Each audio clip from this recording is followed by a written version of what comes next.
It's a giant. You have a star if you put it sort of like in sort of like in place of the sun. All of the inner planets, certainly, including Mars, are going to be within it. Maybe even Jupiter. So it's a pretty big star, but it is very young. It's only 10 million years old, and this is one of those things where big stars live short lives, and then they die. Sort of like like sort of like with a big show, and so that's James Dean, Marilyn Monroe. You got to be careful, Zendaya and Tom Holland. We don't want you to explode. That's right. So anyway, so it has been of interest when it goes supernova, and again, I'm explicitly saying when, not if.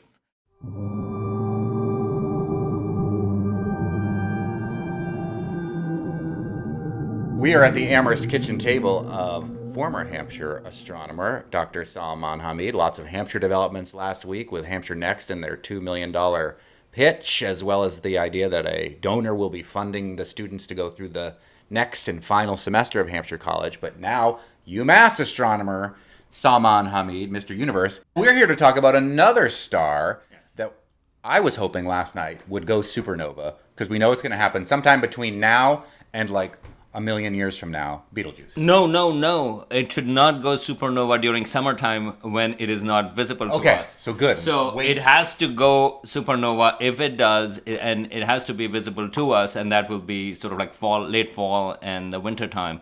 So no, right now Don't do should it not now. go Okay, supernova. good. I won't use my 11th wish for that.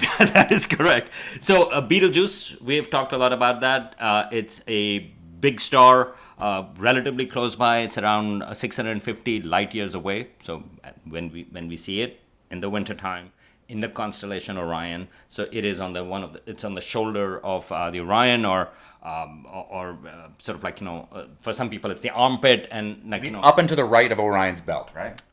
right in.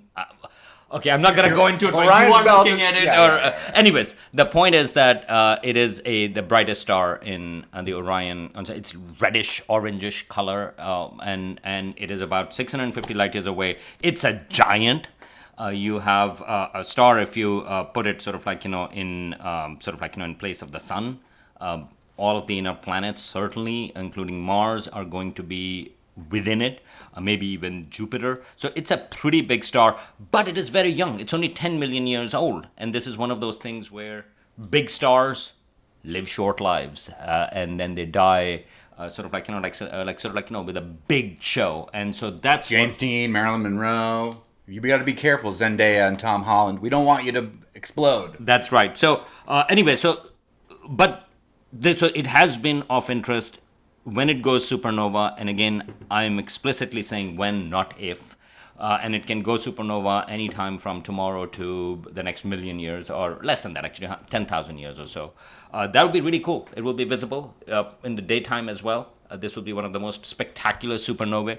No, we are not going to be directly impacted by that, except for from the beauty of it. So I'm assuming there will be a lot of poetry and songs that will be written about it if humans are still around when it explodes. But a few years ago, there was a lot of interest in it because it was dropping in brightness quite a bit. There were some variations in its brightness, and it turns out that was because of a dust cloud. Basically, the star itself had belched it out, and then its light was being dimmed as when it was sort of like from the telescopes looking at Betelgeuse. So periodically, it dropped some brightness. But the star has also other puzzles. It also varies in brightness more periodically, meaning to say in a more predictable manner. One of its brightness is around 400 days.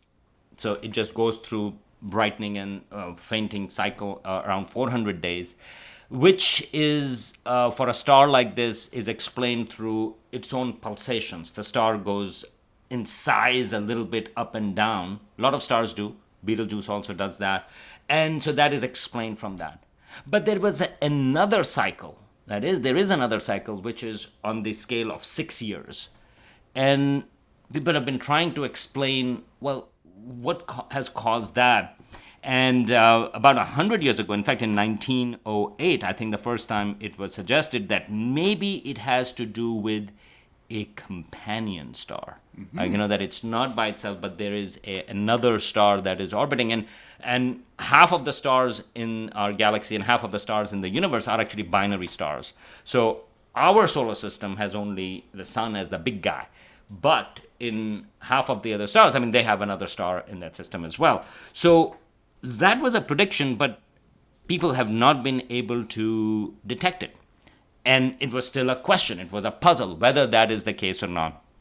But a few years ago, in fact, just 2 years ago, they were like, well, maybe. And that's when people were really looking into this dip in brightness because of that dust cloud. And people were like, well, maybe there is a second sort of star in there. And what is amazing is that scientists could predict if another star is orbiting Betelgeuse, so meaning to say it's a binary star system, then based on the brightness cycle of the 6 years, you would expect that December of 2024, it would be the farthest away from Betelgeuse. Okay. And if it is farthest away, that would be the best time to take pictures of it and identify. Because if it's closer, then the brightness of Betelgeuse is going to make it harder to identify it. So to me, that is really cool that, again, it's not like, hey, let's point the telescope in any direction and see, hey, does it have that or not? No, there are reasons why astronomers or scientists do things they do and the way they test it the way they do. And so that's exactly what they did with European Space Southern Observatory's a very large telescope, VLT. Nice, delicious. Exactly, and those are in Chile, in the Atacama Desert, and what they found, it looks like, is a pretty much proof that Betelgeuse has another star. Betelgeuse. Well, did it need to be made? Not really. Is it terrible? Also not. But do we ever talk about it again? No. Original Betelgeuse we love. Betelgeuse. Excessive. Well, it does have a nickname, Betelbuddy. They didn't just call it Betelgeuse? No, they did not. It's waiting for them. No. What the hell? And in fact, its official name is Swarha, which means her bracelet. Because in Arabic, it's the hand of Al-Jawza. That's where sort of like the Betelgeuse comes in. So it's the hand and Betelgeuse in the Arabic constellation name. And so they gave this star the name Siwarha, which means her bracelet. I like that. Yeah, so that's pretty cool. But here is the thing. This star, the reason why it was so hard to find was also because it is orbiting within almost the atmosphere of the big star, the Betelgeuse. And so even though, they were managed to identify it on its farther end, but rest of the time it's sort of like, it is inside, because Betelgeuse is so big that it's sort of like, it is hard to identify this. Now, wait, stars have atmospheres, or is it's corona? Well, no, these are all atmospheres. If you think about it, right, sun is sort of like, plasma, so that's an atmosphere, and Betelgeuse is bigger because it is going through its red supergiant phase. Our sun is going to go through a red giant phase as well, which is when it's going to swallow Mercury, Venus, Earth, and possibly Mars as well, a few billion years from now. But stars that are big, they have bigger envelopes, and they do it much more quickly on the scale of millions of years. But what was unexpected was that this particular star, the binary star, the companion star to Betelgeuse, is actually bigger than our sun. Wow. It's in fact 2 to 3 times bigger than our sun in terms of its mass. And that has been a surprising thing. And it is orbiting 4 times the distance of Earth from the sun.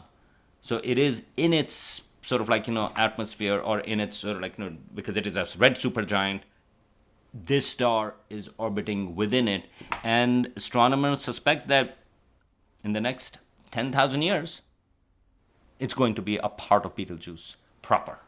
Because Betelgeuse will go supernova and it will destroy Betelgeuse, or her bracelet? No. So there are a lot of unanswered questions regarding that, and that is one of the reasons why this star is Betelgeuse is so much interest, because here is a case where astronomers can look at the last stages of an exploding star closely.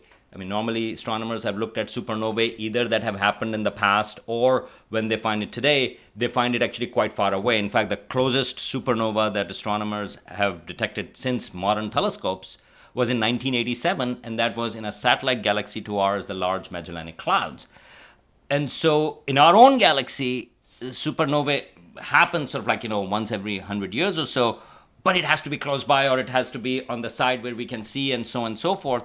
The last ones that were really observed was around the time of Galileo, a little before and a little after. But that's a long time ago, right? And so here is a case where when it goes supernova, all telescopes are going to look at it, and we are going to see, because there are so many observations of Betelgeuse itself, we'll be able to see what are the final stages, what happens to that star when it's really about to go supernova. So we don't exactly know, and that's the reason why when we can say it may happen tomorrow, or it may happen in the next 10,000 years or 100,000 years, because we don't exactly know the details at this fine level. It's not like it's water breaks. And Right, it's going to right, exactly. give birth to its supernova sometime soon. That does happen, but we're not there yet. Meaning to say, there is the last stage, and so this is where you are sort of like fusing different elements. So normally for a stable star, you're fusing hydrogen into helium. This is what's happening in our sun, and by the way, that is happening in the center of this companion star to Betelgeuse. But Betelgeuse itself has gone way beyond that, because it has run out of its hydrogen at the center, it has run out of its helium at the center, it has run out of its carbon at the center, so on and so forth. So it keeps on going further and further up until it fuses sort of like silicon into iron, and that's the last stage when it goes supernova, and that happens sort of like pretty much in one day. Which is crazy. Which is I crazy learned in that this at our time. Black Birch event with the astronomers. They were talking about that last stage of the fuel running out, silicon into iron, is crazy, and So then that's it's like boom. one day, and so we don't have prediction regarding that. I don't remember, but there was a terrible science film, and I don't remember now which one, where the astronomer was saying, okay, now I see this. It was a mainstream film, actually, in which they were at an observatory where the lights were on, which is like, no. and then they were like, and the guy says, like, oh, I know how to predict supernova. And in fact, it's like in a dramatic moment where he goes like, yep, the star is about to go supernova. I just see that, like, and then he walks away from the telescope and gives his assistant look at it. It's like those explosions when happen, and the hero is sort of like walking away, not looking back. Slow motion. It was kind of like, I was like, no, and why the lights in the observatory? But anyways, so this star, we don't know exactly when Betelgeuse is going to go supernova. So we don't know whether if it's in 10,000 years or so or not. But most likely, this companion star is going to be inside of it. If it's not, then you are going to expect supernova will still happen, because that has to do with what's happening in Betelgeuse itself. But what astronomers expect is that it's going to be an asymmetric supernova. So we know that supernova, there are remnants of that, meaning to say, and one of the most famous is what is called Crab Nebula. So this was something that happened around 1000 of the Common Era, which was visible all over the world, 1052, I think it was the exact 1054 supernova, and which was visible in the entire world and during the daytime as well for weeks. Its remnant, what is left over, is Crab Nebula, which actually, if you search it online, you'll find spectacular pictures from Hubble Space Telescope or from regular telescopes as well, which was all left over from that star that exploded as a supernova in our galaxy. Which the coolest thing is, because matter is neither created nor destroyed, when a star goes supernova and it turns into a nebula, it becomes a birthplace for new stars. Eventually, yes. But here, what is cool is right at the middle of it, or at the center, there is what astronomers call a pulsar, because that is the spinning core that is left from that star, which is a neutron star, which is extremely, extremely dense object, the second strangest object in the universe after a black hole, because if the star is too big, then you don't even are left with a neutron star. But at the center of this Crab Nebula, you have this leftover, basically a core the size of New York City, which is spinning, and it's spinning about 33 times a second. It's like a record. It's like a very fast record. That's 33 times a minute. It is spinning it left, right, left, right, wrong, and But anyways, I forgot that 80s reference to that. You spin me right round, baby. Right round. Right round. Right round 33 times a second, and as a neutron star. So that is what was left from a supernova that happened in 1054 of the Common Era. And in this particular case, and that was it. It's relatively symmetric. In the case of Betelgeuse, because it has a companion star, it will be, on one side, it will have sort of like the star blocking whatever the explosion that is taking place, and so it will have a different shape to it. We will find out. It may, if it happens sooner, maybe it's going to kick out that binary star, because that we also know this happens where a star gets kicked out from the system because of the force of the supernova. Or maybe it will already become part of the star, and it will have a little lobe structure on one side, and it will still lead to asymmetry. Or maybe by the time it happens, there is no remnant of this binary star in there. It's all become one with Betelgeuse, and then it will be maybe symmetric. I hope to see Betelgeuse go supernova in my lifetime. The coolest thing to think about is that if it goes supernova, let's say when it's visible in the fall, I won't waste my wish on it happening during the Perseids this week on Wednesday and Thursday. Again, you can go watch that meteor shower wherever you are. It will have happened 650 years ago. So as Columbus is sailing the ocean blue and colonizing and raping and pillaging, that is when it actually happened. It took that long for the light to tell us, to get here, to show us that it has gone supernova. Yeah, but I don't think like that. What I think is like, it's like you are watching a delayed transmission of a soccer game. Right, like, It's delayed. So, like, your friends may be watching a less delayed one. They text you. Don't call anybody. And in fact, this is one of those things. You cannot call anyone, because otherwise you'll need faster than speed of light information. So, that's the way it is. And so do not think, it has happened 600 years ago. I love thinking of it like No, it's just delayed transmission. Just enjoy the game.